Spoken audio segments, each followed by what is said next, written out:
Continuing Book 3 of Aleister Crowley's The Diary of a Drug Fiend, Purgatorio. We are still in Chapter 3, The Voice of Virtue. You're really in trouble if Aleister Crowley's the voice of virtue, right? Well, not as much as one might think.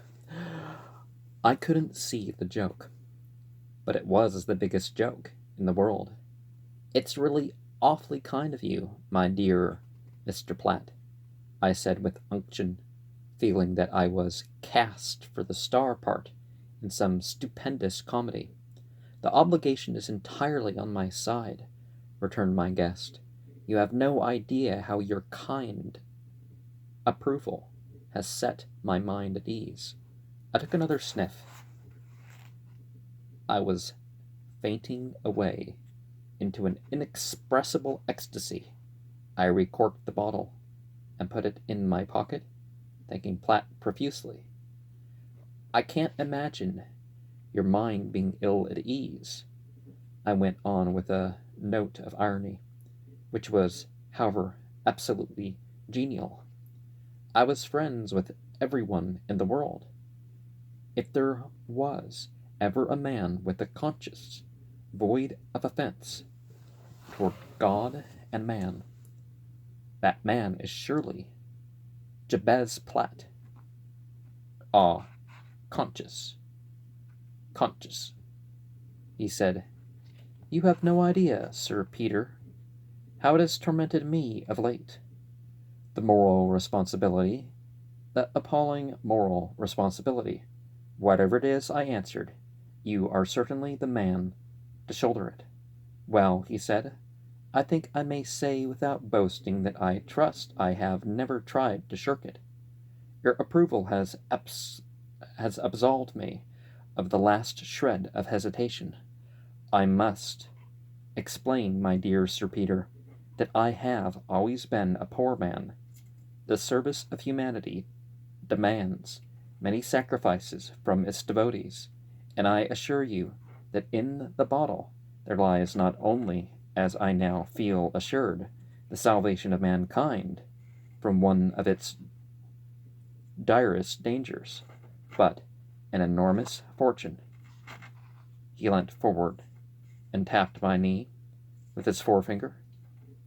"An enormous fortune," he repeated in awed tones, and then, lowering his voice still further, "Enough, more than enough, for both of us." "Why, how do I come in?" I asked in surprise. Well, a little thrill of avarice tickled my heartstrings. I reflected that what with one thing or another I had made a disagreeably large hole in my capital. Only 2 mornings ago I had a rather irritating letter from Mr. Wolfe on the subject. It would suit me perfectly well to make an enormous fortune. He drew his chair closer to mine and began to talk in a quiet, persuasive voice. "It's this way, my dear Sir Peter. The workings of Providence are indeed strange. Just before the passing of my act, I had invested what little fortune I had possessed in the purchase of a cocaine factory in Switzerland, with the intention of putting an end to its nefarious activities. Now here is an instance of what I can only refer to with reverent gratitude as the moving of the divine finger. On the one hand, my chemical manager informed me of the marvelous scientific discovery which I have already mentioned. I am sure you feel no ill effects from what you have taken." His voice took on a tone of grave concern, almost paternal. "Not much," I countered cheerfully. "It's splendid. I can do with another sniff right now." I suited the action to the words, like Hamlet's ideal mummer. "Won't you be persuaded?" I queried maliciously. Ah, no, I thank you, dear Sir Peter. Your remarks have raised me to the highest pinnacle of happiness. I took a fourth dose, just for luck. Well, on the other hand, I discovered that thanks to the very act which I had so arduously labored to put on the statute book, that little bottle of yours, which cost me less than 5 shillings to manufacture, and was sold retail for a matter of 15 shillings, can now be sold discreetly, you understand, in the West End, for almost anything one cares to ask, 10, 20, even 50 pounds, to the right customer. Eh? What do you say to that? He laughed gleefully.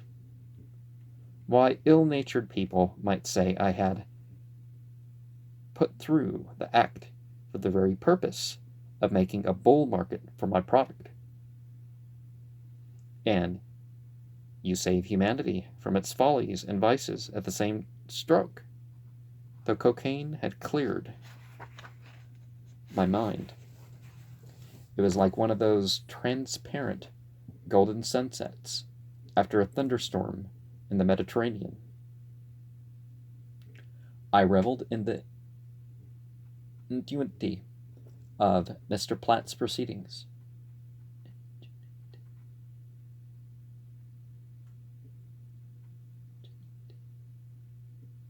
I gloated with devilish intensity upon the jest of carrying out so magnificent a scheme beneath so complete a camouflage. It was the vision of Satan disguised as an angel of light. Yes, indeed, the whole affair is eminently gratifying from every point of view, answered Platt. Never in all my life have I been permitted to see, with such luminous clarity, the designs of providential loving kindness. Alas, my dear Mr. Platt, I replied gloomily, as the stage directions seem to indicate, I am a very young and ignorant man, and I am unable at present to see any part for me in the design. My mere approval of your product. Produce. In the last reference. I took it out and treated myself to a long, languishing kiss. Yes, kiss. There is no other word for it. My long-lost love, home to my heart, once more. Platt, in his turn, assumed an air of Stygian melancholy. My dear Sir Peter, he pursued, with a heavy sigh, you can easily understand that, huge as my fortune, thanks to the inscrutable ways of destiny, now is, time is necessary to realize it fully, and by a singular and most unfortunate conjunction of circumstances, not only time is required, but capital. Unfortunate conjuncture of circumstances, I echoed dreamily. My mind was royally racing in the circus of infinity, a billion leagues from where anybody sat. Unfortunate, that is, for me, corrected Platt. No, I won't say that, since it is fortunate. For my friend, for you, for me. For you, my dear Sir Peter, I told Mrs. Webster of the state of the case, and she immediately suggested your name. She has come to the rescue splendidly herself. I need hardly tell you. Took all the shares she could, but there's still a matter of 3,000 pounds to find. And remember, after insuring against all risks and so forth, we shall be paying at the very least 4,000%. I've never been any sort of businessman, but a child of 12 could grasp the gigantic nature of the proposition. I have brought the papers for your inspection, my dear Sir Peter. You will see that the capital is only 20,000 liras in shares of 1 lira fully paid up, and I am offering you 3,000 lira at par. It's like an L with a little line across it. That's a lira, right? It's princely, my dear sir, I exclaimed. You overwhelm me. But excuse me, I don't see why you need the money at all, or why you don't sell the shares through a broker.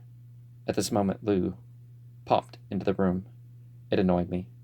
Did I show it? Her face went suddenly white as marble. She stood in the doorway of the bedroom for a moment, swaying, and then went swiftly and softly through the room to the hallway. The portiere swung to behind her, and I instantly forgot her existence. After vaguely supposing that she had gone to get her furs to show to Gretel. Returning to the bedroom by the other door so as not to disturb us, Platt was explaining the situation. A most unfortunate affair, Sir Peter. I fear I am overmuch preoccupied with the welfare of my fellows, and in consequence neglect my own. I certainly was surprised when I went to my bank to see if I had enough money to purchase these chemical works, to find my balance so large. I am only too accustomed, alas, to find that my impulsive charity has denuded my little savings. I only discovered last month that 3,000 lira of the amount did not belong to me at all. It was part of a fund of which I am trustee. I'm not allowed by our foolish laws to invest trust funds in such securities as this Schneezu gives Kimmy's Chirwick of ours. Schneezu Kimmy's work of ours. And I must replace the 3,000 lira by the end of the month. Are the consequences may be really most disastrous. He broke off short, trembling with fear. He was not playing a part about this. He undoubtedly felt that it might be difficult to explain to an unsympathetic jury how a trust fund had lost its way to the extent of wandering into the trustee's private account without his suspecting it had behaved in so erratic a manner. You're a man of the world, Sir Peter, he declared.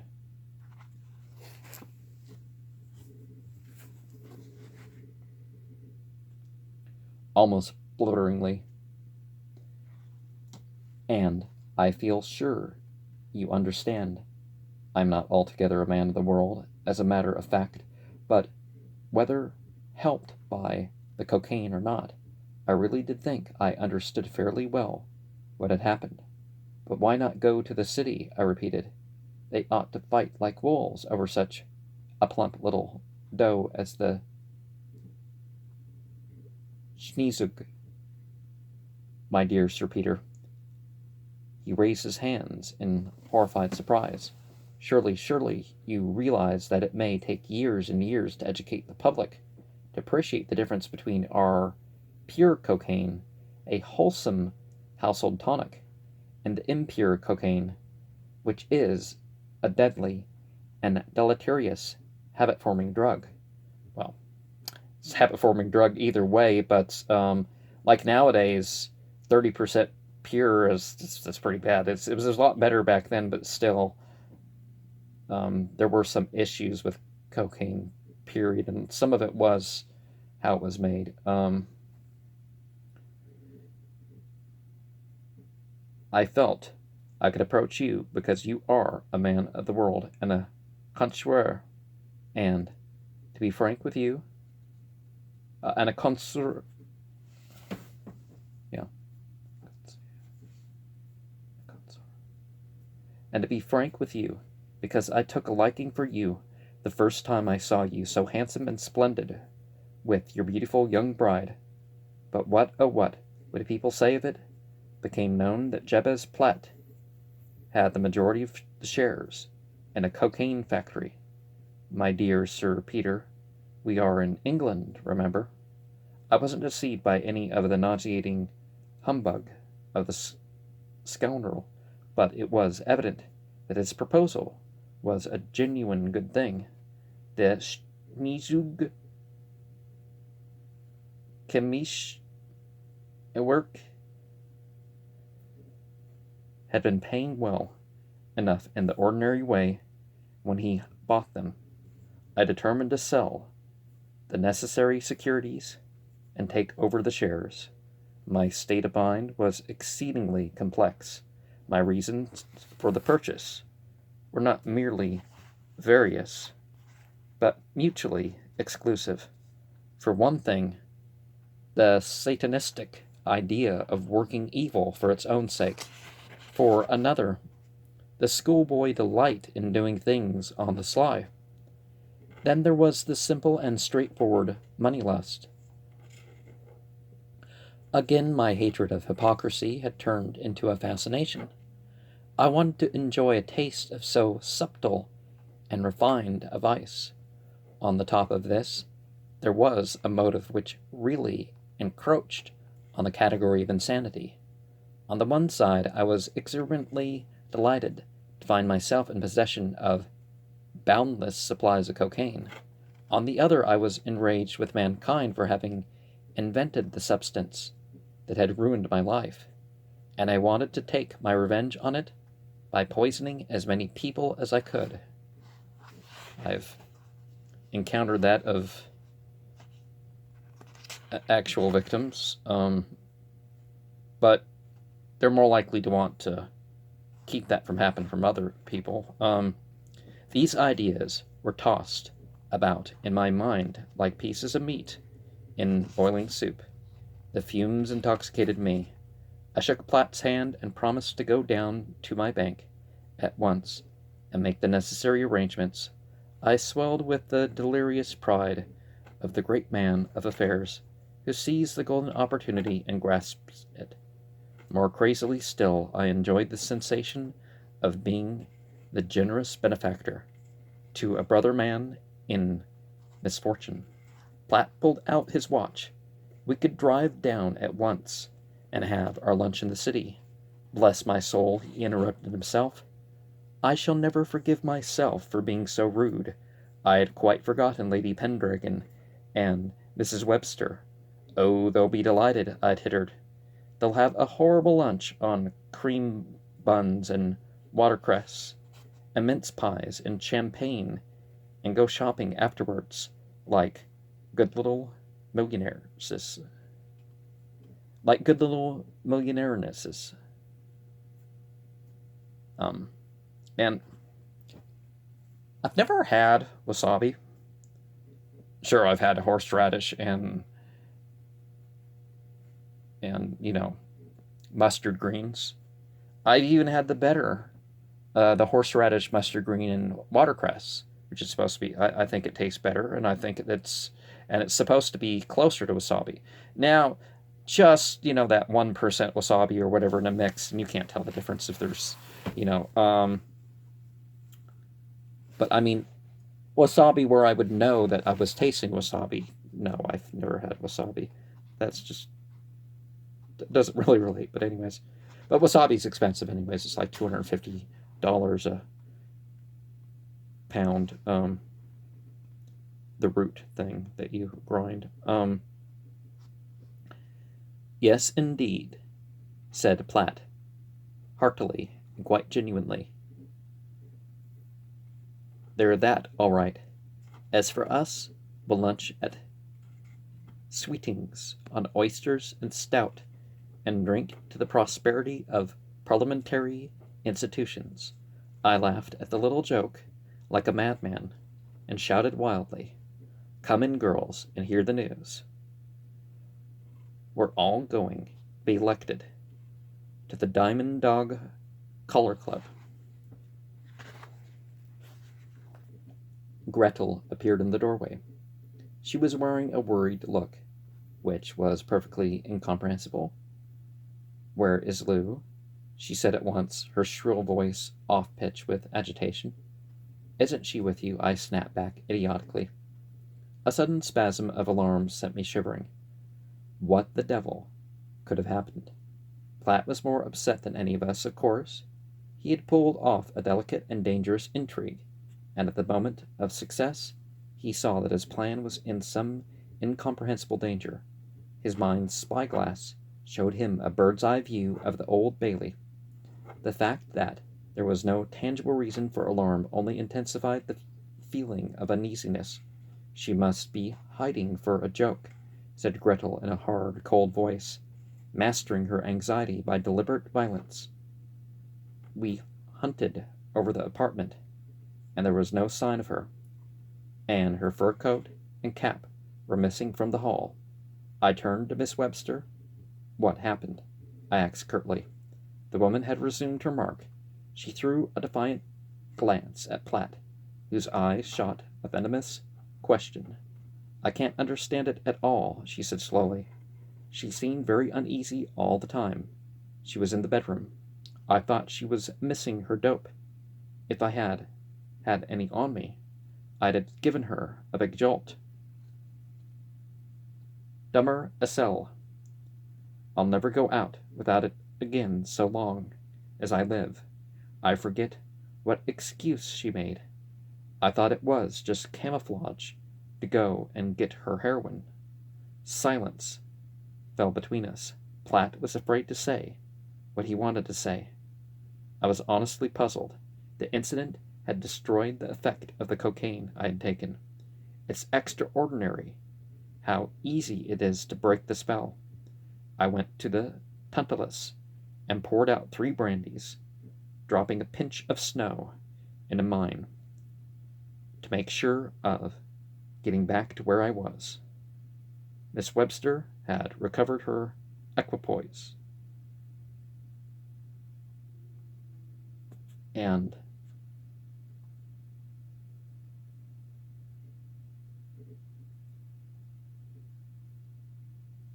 one of the things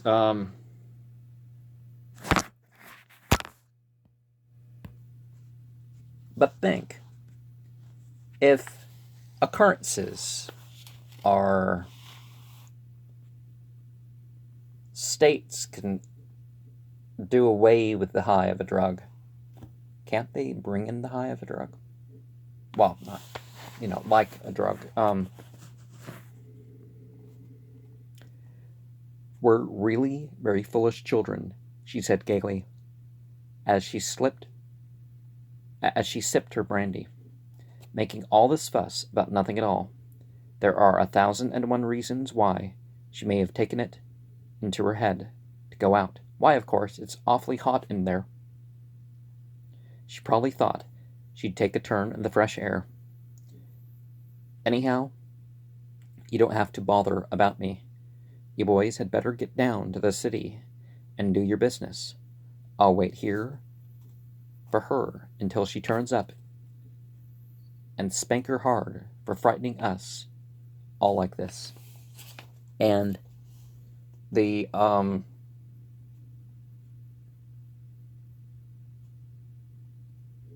drinking with cocaine and other stuff increases the danger. So that's something to regard further. And obviously that last line isn't advocating abuse.